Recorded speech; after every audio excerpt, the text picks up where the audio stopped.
So continuing with our special focus on the eradication of pit latrines in our schools. Government's commitment to eradicate pit latrines is increasingly being questioned because they are still being installed as part of government housing developments in some areas. And while the attention is always around safety, particularly for children, experts do say that pit latrines also have a negative effect on the quality of water. They say that it's important to assess the type of soil that pit latrines are actually built on and also the structure, as underground water contamination is often detected. SABC's Tebogo Phakedi and Mzhwakhe Tshabalala compiled this report for us. The call for the eradication of pit latrines contradicted, as government has recently constructed them here. The community of Botshabelo informal settlement just outside Colony is livid about these toilets built last year. Our children are not safe. They say they'll eradicate pit toilets at schools, but these children come here to use these same toilets. These toilets are not good for our health. They even fill with water when it's raining. They have insects which we don't know where they come from. They might give us diseases. The government failed us. I have a problem with these toilets. We don't want them. We just saw a contractor coming to install these toilets. We are not happy. These toilets are not safe. Even the councillor knows that. Their doors used to close. Now they don't even close. Meanwhile, environmental factors play an enormous role in the safety of pit latrines. Soil scientist Jasper Dreyer says it is important to assess the type of soil in the area before installing a pit latrine. Soil is an important factor in the treatment of sewage, be it either conventional flush toilets, it going to a sewage plant, it had to be disposed of, and most of it is disposed of to soil, or be it pit latrines. It's also the soil acting as a buffer. On very sandy soils, the problem is very high infiltration rate, high permeability in the soil. So should one have a pit latrine on a sandy soil, one would expect to have very high permeability of that effluent in the soil, so it will run at a very high rate through the soil, and then it can pass through the soil and go to the groundwater, where it can contaminate the groundwater. The other extreme is the clay soil, very low hydraulic permeability, so the water is moving very, very slow in that soil, so it will actually standing. So if one have clay soils, that water won't go out of it, and it will just build up, and so that will pose another problem, the build-up of that water effluent in a clay soil. Microbiologists attest that pit latrines carry bacteria which can contaminate underground water. With our pit latrines, it's a harbor for various microorganisms. And by a harbor, I mean they can harbor bacteria such as Escherichia coli, Enterococcus, Salmonella, Vibrio cholera, Then viruses can also be found there. The SARS-2 has been found in stools of people that tested positive for COVID. So there are chances that we can find it in the pit latrines. The exposure of the microorganisms in the pit latrine to groundwater is a problem, because with the ground you get seepage, and as they seep, microorganisms are very small, particularly the bacteria. They're able to seep down to the groundwater. Then you find in rural communities where there isn't proper sanitation, where water is not cleaned adequately, per instance, or where people rely on the groundwater. A health hazard for those consuming this water. We get Escherichia coli and Enterococci. They are known for causing gastroenteritis in people, so it's your typical stomach bug. Vibrio cholera, it causes cholera. When you ingest that water that has these microorganisms, you find that those microorganisms harbor specific resistant genes. You yourself are exposed to your genes taking up the resistance from the microorganisms. Experts say this underground contaminated water can also be risky for low-scale farming. In our rural areas, we find subsistence farming, low-scale farming, where people use groundwater to irrigate their vegetable gardens. So you find there's a pit latrine. It's not too far off from the groundwater well. Seepage occurs. Bacteria get into that water. There's bacterial contamination.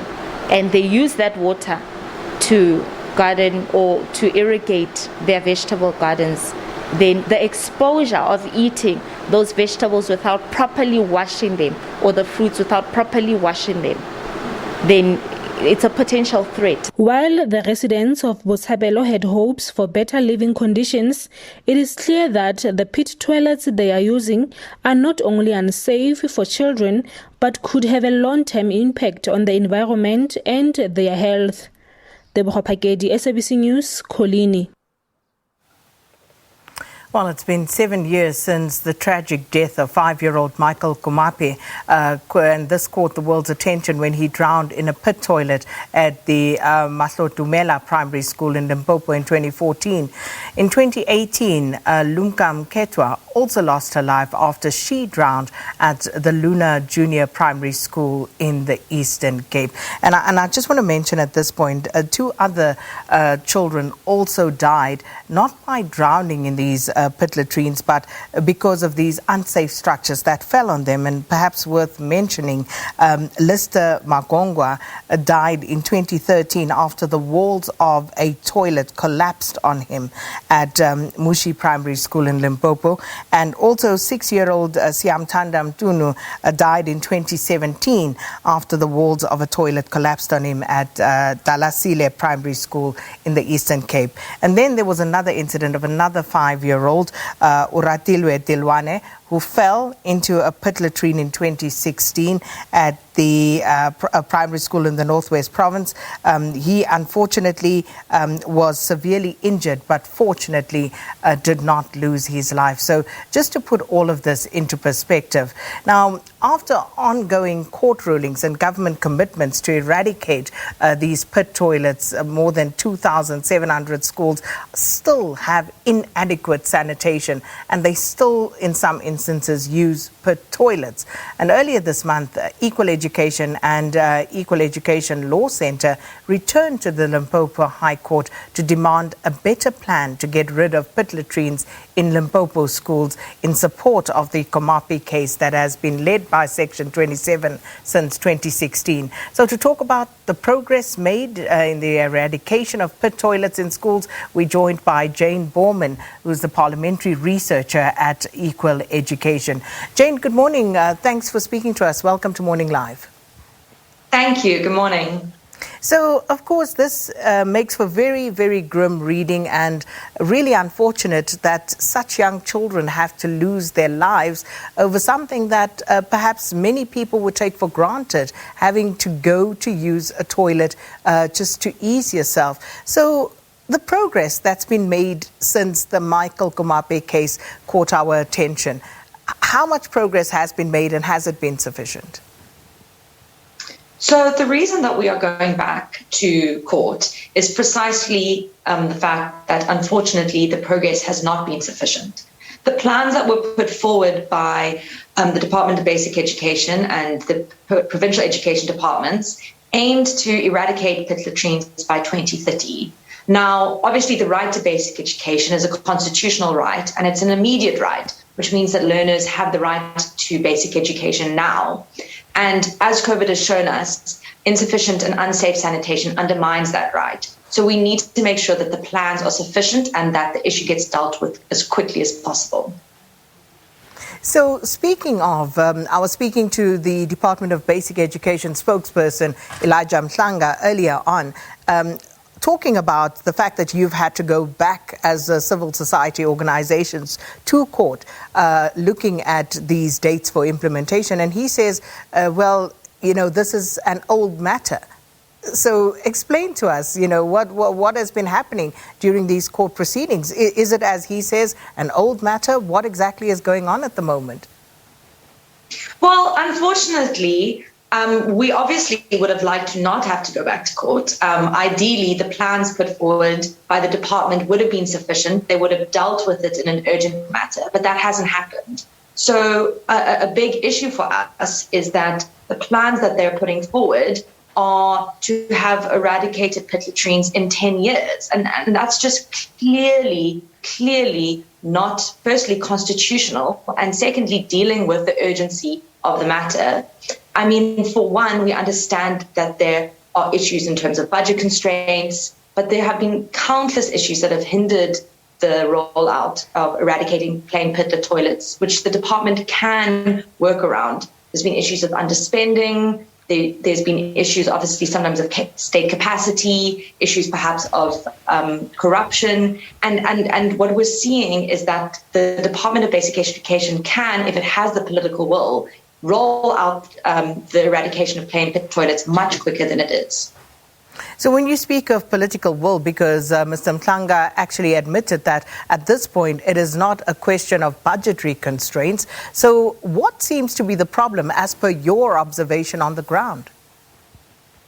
Well, and it is interesting because COVID-19 has definitely created a shift around it. But previously, school sanitation seemed to sort of fall off the national agenda in terms of government's priorities. We definitely saw a decrease in funding for all school infrastructure, not just plain pit toilets and sanitation. However, what we are hopeful about is that COVID-19 has really shone a spotlight on the fact that insufficient sanitation undermines the right to basic education because it creates a schooling environment that is not safe for learners. And under COVID-19 has meant that some schools that don't have proper sanitation have had to close for longer than schools that have proper sanitation. And so this has clearly shown us that this is a matter of urgency. And we're hoping that whereas previously it wasn't so much on the national political agenda, that has now changed. We are hoping. Jane, let's speak to the numbers now. As of today, given the numbers that you have, how many schools do we still have in this country that use pit latrines? So what is slightly confusing, or not confusing, but sometimes hard to separate out, is there are some schools that have plain pit latrine toilets, but don't only have plain pit latrine toilets. So that means there's another form of sanitation at the schools. Then you have some schools that only have plain pit latrine toilets. Obviously, there's a safety hazard for any school that has plain pit latrine toilets, but the numbers, obviously, those are kind of two different figures. We are seeing that it's still in the thousands. And obviously, this is concerning because the progress made by the department, although there has been positive progress, has not been quick enough to make us suspect that they will be able to eradicate backlog in the next couple of years. So 2022-2023 financial year is the target now for the eradication of all these pit latrines at schools. Do you think that that is achievable? We are obviously hopeful, and we have no doubt that the Department of Basic Education believes that plain pit latrine toilets need to be eradicated. And obviously COVID-19 has shone a spotlight on it. But we are unfortunately skeptical due to previous performance. Additionally, COVID-19, although it's been amazing to have a lot of temporary sanitation solutions provided, such as Portaloos, etc., those aren't permanent solutions. And we are concerned that a lot of funding has gone to providing temporary solutions, and that will actually undermine the long-term ability to eradicate plain pit toilets. Interesting, because my next question was going to be around the sort of progress that has been made and the assessment of the infrastructure that has been built to replace the pit latrines. So you're saying it's a lot of temporary structures, but what is the plan beyond that? Because surely money is being spent to put those temporary structures in place, and how's that going to impact on the plan going forward? So to be very clear, those temporary structures are a result of COVID-19. So that hasn't been the long-term plan from the Department of Basic Education, just to be clear. But in terms of the temporary structures, a lot of money is going towards that. And obviously that is concerning because the department can't continue to hire out portaloos indefinitely for schools. It is also perhaps just important to highlight that there has been progress made over the years in terms of school infrastructure and sanitation, but that the minimum norms and standards which require, the law requiring the base infrastructure for all schools, provides a minimum. And we must be careful to say eradicating pit latrines is the basic minimum standard. And so we're not here talking about ideal infrastructure. We're talking about basic minimum infrastructure that is safe. And the fact that we haven't yet reached that level in all our schools is obviously extremely concerning. And as you would have seen in the insert that we had before this interview, Jane, the issue of water, Elijah Mhlanga also makes mention of this, which is, of course, not a competence of the Department of Basic Education. How important an issue is that in providing adequate sanitation at schools? A very big issue. And it is also very clear that, like you said, it is a complex intersector issue in many ways. I think that, there are solutions in terms of water access if you're looking specifically at schools, like water tankers, and you have seen some important changes that have been made since COVID-19. So having access to safe water is actually also a requirement of the basic minimum norms and standards. So although it might not be exclusively in the purview of the Department of Basic Education, it is a requirement for them to be able to meet the standard of providing all schools with safe water in whatever manner that requires them to do so. Well, Jane, we'll have to leave it there. But thanks so much for your input this morning. And this, of course, as we continue with our focus here on SABC News on the sanitation situation in our schools. And we have had deaths. Children have died, 4 children in total as a result of inadequate sanitation facilities at our schools. Jane Borman is with Equal Education. She's the Parliamentary Researcher there, talking to us about the seemingly so slow progress that has been made to eradicate the use of pit toilets in our schools. So we'll continue with this, and thanks so much for being with us, our SABC